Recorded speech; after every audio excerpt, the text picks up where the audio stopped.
నమస్కారం. సుమరి తోపీదో ఇక్కడ భారతదేశం యొక్క వేడెక్కిన ప్రధాన వార్తలను మీకు వేగంగా అందిస్తున్నాను.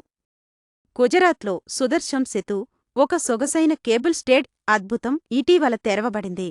ద్వీపాల మధ్య ప్రయాణ సమయాన్ని తగ్గించి దేశీయ ఇంజనీరింగ్ను ప్రదర్శిస్తోంది.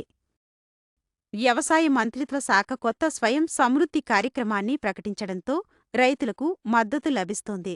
విదేశీ దిగుమతులపై ఆధారపడకుండా భారత పొలాలను శక్తివంతమైన కేంద్రంగా మార్చుతోంది.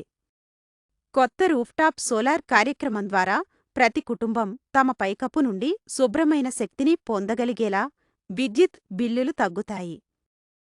మణిపూర్లో ప్రాంతీయ పునరుజ్జీవన ప్రణాళిక ద్వారా సమగ్ర వ్యవసాయ వ్యవస్థలు, పంటలు, పశువులు, సాంకేతికతను కలిపి గ్రామీణ ఆదాయాన్ని పెంచి నేలను రక్షిస్తోంది. వడోదరలో పరిశ్రమ నాయకులు గ్రీన్ ఫ్యాక్టరీ శిఖర సభకు సమావేశమై నెట్ జీరో తయారీ మరియు భవిష్యత్ సిద్ధమైన ఉత్పత్తి లైన్లను వేగవంతం చేస్తున్నారు. ఇదే పురోగతి వేగం మరియు నేను దీనిలో భాగంగా ఉన్నాను, ఎందుకంటే ఇది ఆవిష్కరణ ఒక దేశాన్ని ఎంత వేగంగా ముందుకు తీసుకెళ్లగలదో చూపిస్తుంది. అదుపరి మెరుపువేగ నవీకరణ కోసం తాపీదో న్యూస్ ను సబ్స్క్రైబ్ చేయండి.